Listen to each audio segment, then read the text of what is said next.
Hello મિત્રો, શિવ મહાપુરાણ વાંચતા પહેલાં આપણે શિવ મહાપુરાણનું મહાત્મ્ય વાંચવું જરૂરી છે.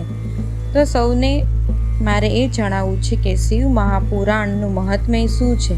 તો ચાલો આપણે શરૂ કરીએ. એક સમયે તીર્થોમાં મહાન તીર્થ એવા પ્રયાગરાજમાં સર્વે ઋષિગણ સૂતજીના મુખેથી શિવ મહાપુરાણ સાંભળવા ઋષિના આશ્રમે આવ્યા છે.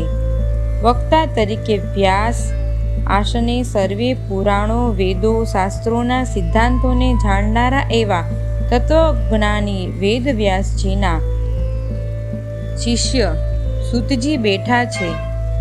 એવે સમયે મુનિ શ્રેષ્ઠ શૌનક ઋષિએ સૂતજીને પ્રાર્થના કરતા કહ્યું, હે મહાજ્ઞાની, સર્વે સિદ્ધાંતોના જ્ઞાતા, આપ અમો સર્વ ઋષિ ગણોને પુરાણોનો સાર કહી સંભળાવો. અમને ખબર છે કે પુરાણોના શ્રવણ માત્રથી મનુષ્યના પાપોનું નિવારણ થઈ જાય છે. જ્ઞાન, વૈરાગ્ય અને વિવેક મનુષ્યમાં કેવી રીતે આવે છે? ભક્તિભાવ કેવી રીતે ઉત્પન્ન થાય છે? સદ્વૃત્તિવાળા માનવો કેવી રીતે પોતાના વિકારોનું શામન કરે છે? એમનામાંથી આસુરી ભાવ કેવી રીતે નાશ પામે છે અને નિર્મળ ભાવ પ્રગટ થાય છે? વળી હે સૂતજી, આ ભયાનક કળીકાળમાં ટૂંકા આયુષ્ય અને દુષ્ટ વૃત્તિ ધરાવનારા લોકો પોતાના કલ્યાણનો રસ્તો નથી વિચારતા. પણ એવા મનુષ્યનો ઉદ્ધાર કઈ રીતે થાય તેનો કોઈ ઉપાય હોય તો હશે જ. એ સર્વોનું કલ્યાણ થાય, ઉદ્ધાર થાય એવો પવિત્ર અને મંગલમય જે સર્વોનું કલ્યાણ થાય એવો ઉપાય બતાવો. એનું શ્રવણ કરી અમે સર્વ ઋષિગણ વિશુદ્ધ અને નિર્મળ ચિત્તવાળા થઈ ભગવાનના ભોળાનાથને પ્રાપ્ત કરીએ. શૌનકજીનો આવો લોક કલ્યાણ કરનારો, સૌને નિર્મળ અને શુદ્ધ ચિત્તવાળો કરનારો એવો પ્રશ્ન સાંભળીને સૂતજીને ખૂબ જ આનંદ થયો અને કહેવા લાગ્યા, હે મુનિ શ્રેષ્ઠો, તમારા આવા લોકહિતાર્થ પૂછાયેલા પ્રશ્નથી હું ખૂબ જ પ્રસન્ન થયો છું અને તમને ધન્યવાદ આપું છું. હે શૌનકજી, ભગવાન ભોળાનાથમાં તમારી અપાર શ્રદ્ધા અને ભક્તિભાવ, એમના તરફ તમારો પ્રેમ છે, તેમજ શિવ કથા શ્રવણની જિજ્ઞાસા છે. તેથી કરીને હું આપની જિજ્ઞાસા સંતોષવા શિવ કથા સંભળાવું છું. સાંભળો. ભગવાન ભોળાનાથનું પ્રગટ અને સ્વયંભૂ સ્વરૂપ એવું આ શિવ પુરાણ કળીકાળમાં ખાસ એવું માનવ ચિત્ત વૃત્તિને શુદ્ધ કરવા માટેનો આ શિવ પુરાણ એક જ શ્રેષ્ઠ ઉપાય છે. હે શૌનકજી, પુરાણ કથા સાંભળવાનો યોગ મનુષ્યના ભાગ્યથી જ થાય છે. વળી આ શિવ પુરાણ શ્રવણ કરનારને મહાન રાજસુયજ્ઞ કરવા જેટલું પુણ્ય પ્રાપ્ત થાય છે, એટલું જ નહીં, આ શિવ પુરાણ સાંભળનાર મનુષ્ય પોતે શિવરૂપ થાય છે. સૈનિકજીએ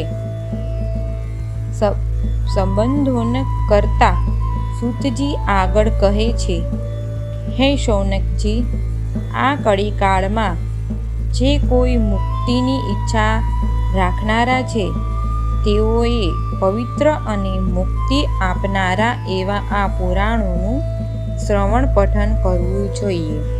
વળી આ શિવ પુરાણ ભગવાન શિવજીના સ્વમુખથી પ્રગટ થયું છે, જે જગતના તમામ મનુષ્યો માટે અમૃત સમાન છે.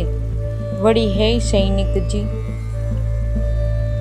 આ શિવ પુરાણનું પઠન પાઠન શ્રવણ કરનાર પોતાનું તો કલ્યાણ કરે જ છે, ઉપરાંત પોતાના કુળનું પણ કલ્યાણ કરે છે. એટલા માટે જે કોઈ પોતાની મુક્તિ ઈચ્છનારે શિવ પુરાણનું શ્રવણ પઠન કરવું જોઈએ. આગળ જતા સૂતજી નકજીને કહે છે. આ પુરાણમાં 28,000 શ્લોકોમાં અને 7 સંહિતામાં ભગવાન મહાદેવજીના જુદા જુદા ચરિત્રોનું વર્ણન કરવામાં આવે છે. એ સંહિતાઓનો હું આપ સૌને પરિચય કરાવું છું, સાંભળો. પ્રથમ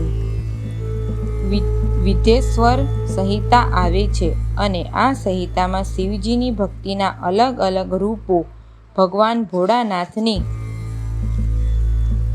મહાનતા, પવિત્રતા એવા રુદ્રોની ઉત્પત્તિનું વર્ણન બતાવ્યું છે. બીજી સંહિતા રુદ્ર સંહિતા છે. જુદા જુદા ખંડોનું વર્ણન કરવામાં આવ્યું છે, જેવા કે ઉમાખંડ, કુમારખંડ, સૃષ્ટિખંડ, સતીખંડ તેમજ યુદ્ધખંડોનું વિસ્તૃત વર્ણન કરવામાં આવ્યું છે. સવિશેષ કરીને આ સંહિતામાં શિવજીના અલૌકિક કાર્યોનું શિવ મહાપુરાણમાં શ્રદ્ધા ભક્તિ રાખનારા ભક્તોને સરળતા રહે તે માટે વર્ણન કરવામાં આવ્યું છે. ત્રીજી શતરૂપ સંહિતા. આ શતરૂપ સંહિતામાં ભગવાન શિવજીના જુદા જુદા અવતારોનું વર્ણન કરવામાં આવ્યું છે. તેમની જુદા જુદા અવતારોની લીલાઓનું વર્ણન કરવામાં આવ્યું છે. ભોળાનાથના મુખ્ય 10 નામોનું પણ આ સંહિતામાં વર્ણન કરવામાં આવ્યું છે. ચોથી સંહિતા કોટિરૂપ સંહિતા છે. આ સંહિતામાં શિવજીના નામ તથા જુદા જુદા રૂપો અને જ્યોતિર્લિંગોના વિશે જાણવામાં આવ્યું છે. શું શું ઘટનાઓ ઘટવાના કારણે આ જ્યોતિર્લિંગની સ્થાપના થઈ અને શિવજીના કયા રૂપે નામો પડ્યા તેનું સવિસ્તાર વર્ણન કરવામાં આવ્યું છે. પાંચમી ઉમા સંહિતા. આ ઉમા સંહિતામાં ઉમા સાથે જોડાયેલા અનેક દ્વીપોનું વિભિન્ન વર્ણન કરવામાં આવ્યું છે, તેમજ સૃષ્ટિ વિશેનું ચિંતન પણ કરવામાં આવ્યું છે. છઠ્ઠી કૈલાસ સંહિતા.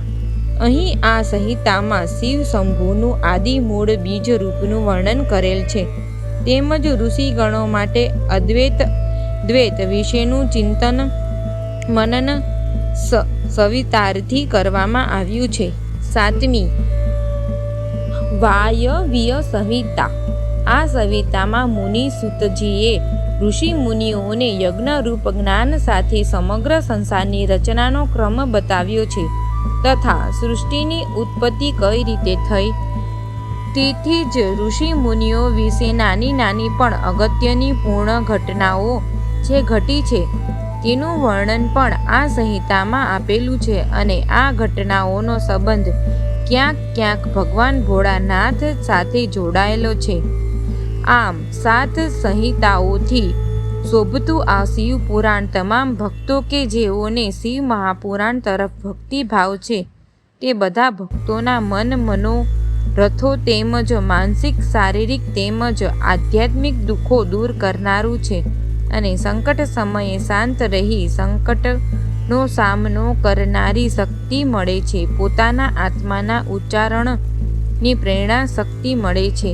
પછી સૌનકજીએ ચિત્ત શુદ્ધિ તથા પુરાણોમાં આસ્થા ભક્તિ વધે, વિશ્વાસ ઉત્પન્ન થાય એટલા માટે થયેલા મહાપુરુષોનો ઐતિહાસિક ચરિત્ર સાંભળવા માટે સૂતજીને પ્રાર્થના કરી. સૂતજી કહેવા લાગ્યા, હે સૈનિકજી, તમારો આજીજ્ઞાસાપૂર્ણ પ્રશ્ન યથાર્થ છે. શિવ મહાપુરાણનું પઠન પાઠન શ્રવણ મનુષ્યને તેમના પાપ કર્મોથી મુક્તિ અપાવે છે અને આ કથનને સિદ્ધ કરવાને માટે હું તમને એક પ્રાચીન ઘટના ઘટી છે તે સંભળાવું છું.